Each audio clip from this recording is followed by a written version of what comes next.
Luxury once meant prestige, power, and status, but not anymore.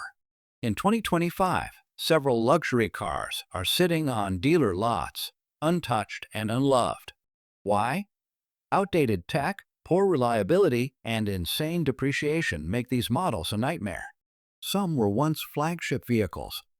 Now they're avoided like the plague in the used car market. Mechanics hate working on them, parts cost a fortune, and resale value falls off a cliff. Many buyers are learning the hard way that not all luxury is created equal. Let's break down 7 luxury cars that are turning heads for all the wrong reasons. BMW 5 Series gas-only models. BMW 5 Series gas-only models was once the gold standard for mid-size luxury sedans, but in 2025, it's becoming a hard sell, even for die-hard BMW fans. The competition has gone electric or hybrid, and the 5 Series just feels stuck in the past. It still looks classy, but buyers are realizing it doesn't keep up. There's no denying it handles beautifully, but the base turbo 4 and 6-cylinder engines feel outdated. Fuel economy is subpar for a luxury sedan in this price range, and turbo reliability issues are piling up. BMW's ultimate driving machine branding doesn't make up for skyrocketing repair costs. Today's hybrids and EVs are smoother, smarter, and far more efficient. It still looks elegant with clean lines and that signature kidney grille, but the overall design hasn't evolved fast enough. When placed next to sleeker EVs like the Tesla Model S or Mercedes EQE, the 5 Series looks behind the times. Even features like full LED lighting and sporty trim can't hide the fact that it's aging quickly. Step inside, and you'll notice the high-quality materials, but also outdated tech. The iDrive system continues to have a learning curve, and for 2025 buyers, there's little wow factor. Rear seat space is tighter than expected, and features that should be standard often require expensive add-ons. Even at over $60,000, it feels like you're mostly paying for the badge. BMW's refusal to electrify the 5 Series properly has left it lagging behind competitors. Gas-only versions are depreciating rapidly, and maintenance costs remain a serious concern. With more buyers opting for hybrids and EVs, this once revered model is quickly becoming obsolete. What used to be a luxury staple is now sitting unsold on showroom floors. Think sedans are bad? Wait till you see the SUV from Mercedes that even dealers can't move. Mercedes-Benz GLE gas variants. Mercedes-Benz GLE gas variants was once Mercedes' bread and butter SUV, but in 2025, it's gathering dust. Gas-only trims no longer offer any real advantage in a market dominated by hybrids and electrics. Unless you're opting for the AMG or plug-in hybrid versions, most luxury buyers are passing this one over. The resale numbers are telling a similar story, and it's not a good one. The V6 still delivers power, but it's thirsty, and the base 4-cylinder feels sluggish in a vehicle this size. Ride comfort is still commendable, yet driving dynamics aren't what they used to be. Frequent reports of air suspension failures and buggy electronics add to growing buyer frustration. Coupled with poor fuel economy, it's far from what modern buyers are demanding. It looks bold and muscular, sure, but it hasn't changed much visually in years. Mercedes interiors are often best in class, but in the GLE, that's starting to slip. MBUX remains functional, though confusing for some, and material quality has declined in cheaper versions. The cramped third row doesn't help, and base trims feel like you're overpaying for what you actually get.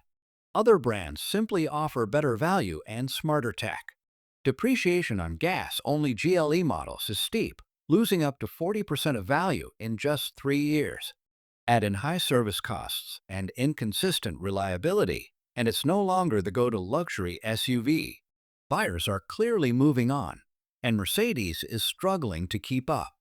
Now, let's talk about a Jaguar that started strong and then completely vanished from the buyer radar. Jaguar F-Pace.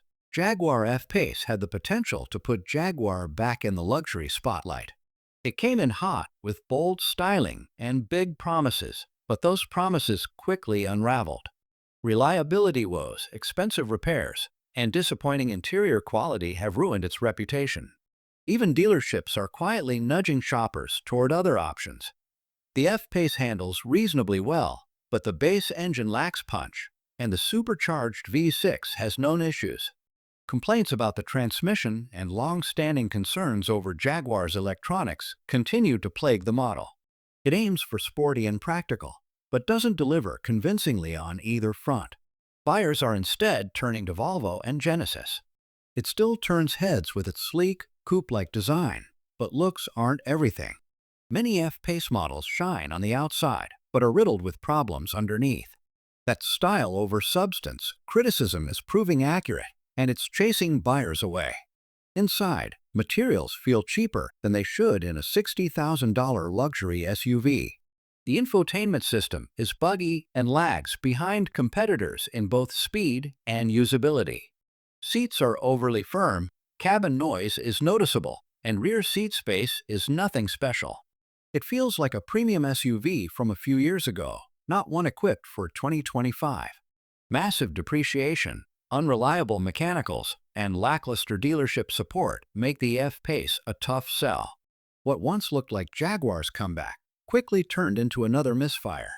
These days, even loyal Jaguar enthusiasts are turning their backs on it. In luxury, confidence is key, and the F-Pace just doesn't inspire it. Next up is a surprise. A Lexus model people are actually skipping, and for good reason. Lexus RX gas only. Pre-2023 models. Lexus RX may come as a shock, but older gas-only RX models are seriously struggling in 2025. With newer RX hybrids dominating attention, the older versions are now just sitting around, collecting dust. Even though they were reliable in their time, buyers want more, and these outdated trims aren't delivering. The engines are serviceable, but without hybrid assistance, they fall behind in fuel efficiency. Performance is just average, and complaints about noisy transmissions and early brake wear are common. What was once solid and safe now just feels slow and outdated. The pre-2023 design is familiar, and unfortunately, that's the problem. In a luxury market where fresh styling matters, these RXs don't stand out. Compared to something like the GV70, they look uninspired. Not awful, just behind the curve. Interior quality is still good, but tech-wise, these models are lacking.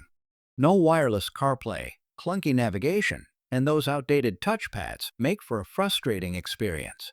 Rear seat comfort is respectable, but that alone doesn't save it from feeling several steps behind the competition. Depreciation is becoming a real problem for these gas-only RXs, with some losing up to 35% of their value in just a few years.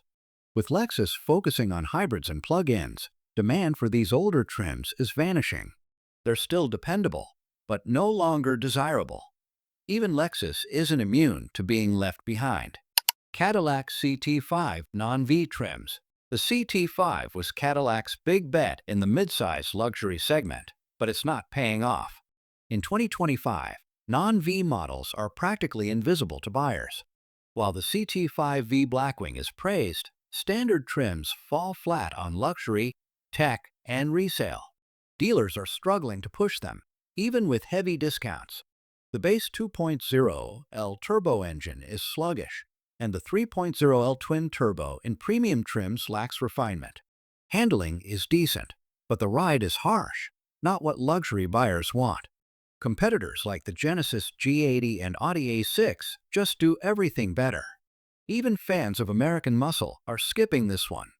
It looks aggressive, especially up front, but it doesn't scream premium. The rear-end styling is awkward, and the proportions don't feel upscale. Park it next to a BMW 5 Series or even a Lexus ES, and it just doesn't hold up. Not ugly, just forgettable in a crowded segment. Lots of hard plastics, a dated infotainment interface, and average cabin space drag it down. The digital gauge cluster feels like an afterthought, and rear seat comfort is lacking.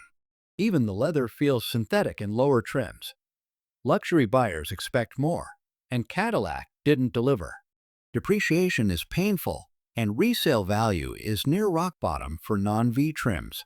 GM reliability concerns don't help, especially with complex electronics. Luxury sedans are a tough sell already, and the CT5 just can't compete. It's a missed opportunity for Cadillac, and buyers know it. And speaking of missed opportunities, here's an Audi that should have ruled the EV space, but flopped instead. Audi Q4 e-tron. Audi had a chance to dominate the compact electric SUV game, but the Q4 e-tron missed the mark. It looked promising, but reliability issues, slow charging, and poor range dragged it down. Now, even Audi fans are passing it up in favor of competitors like the Tesla Model Y or Kia EV6. It's the luxury EV no one's asking for in 2025. It's quick off the line, as most EVs are, but performance tapers off quickly. Range is underwhelming, barely 240 miles, and charging speeds are slower than expected. The AWD version adds weight without much benefit in real-world driving. Not bad, just meh, and that's not enough in a competitive EV market. It looks clean and modern, but lacks personality. Design cues are subtle, too subtle to stand out from the crowd. It's easily mistaken for a Q3 or Q5 at a glance, and that's a branding problem. Audi played it too safe, and it shows. Interior quality is good, but the infotainment system is inconsistent. The touch controls are overly sensitive, and Audi removed physical buttons that people actually liked. Rear space is tight, and the cargo area is limited for an SUV. It's supposed to feel premium, but doesn't always deliver. The EV world moves fast, and the Q4 e-tron already feels behind. With disappointing resale and low owner satisfaction scores, buyers are walking away. Audi's electric future looks bright, but this wasn't the car to start it. Even luxury EV fans are calling it a swing and a miss. Now, let's finish strong with a car that used to define luxury, but now can't even justify its price tag. Infiniti QX80. Once the affordable Escalade, the QX80 has officially aged out of relevance. Its ancient platform, dated tech, and sloppy handling make it a tough sell in 2025. Even loyal Infiniti fans admit it's time for a full reboot. And new buyers? They're heading straight for Lexus, Jeep, or Lincoln. The 5.6 LV8 sounds impressive, but delivers poor fuel economy and dated driving dynamics. Handling is truck-like, and the ride is rough on anything but perfect pavement. In 2025, even full-size SUVs need to feel modern, and the QX80 just doesn't. It's big, loud, and thirsty, not smart. The body-on-frame SUV still looks aggressive, but styling hasn't changed meaningfully in over 5 years. It's bulkier than competitors and harder to park, not ideal for urban families. There's luxury presence, but without sophistication. It looks premium, until you realize it's stuck in 2015. Here's where the disappointment really kicks in. The tech feels 2 generations behind, with clunky screens and a confusing interface. Materials are acceptable, but nowhere near what you'd expect for $80,000. For this money, you're better off in a used Navigator or a brand new Grand Highlander. Depreciation is brutal, and resale demand is low. Infiniti hasn't invested enough in keeping this SUV relevant, and buyers know it. Even loaded trims don't justify the price. It's one of the clearest cases of luxury in name only. Consumer reports and owner surveys consistently back this up. These models all score low in reliability, satisfaction, and value retention. Across the board, the top complaints include aging tech, expensive repairs, and poor resale. Luxury buyers today want innovation, fuel efficiency, and long-term dependability, not just badges and leather. According to CR, brand legacy no longer guarantees a good buy. If you're thinking about buying luxury, don't let the badge blind you. Research is your best friend in 2025. Avoid these 7 models unless you want frustration, massive bills, and brutal resale losses. Stick to newer, better-rated luxury models that match modern expectations, performance, tech, efficiency, and value. Like, subscribe, and tell us in the comments, which luxury car do you think is the most overrated today? More brutally honest car rankings coming up next.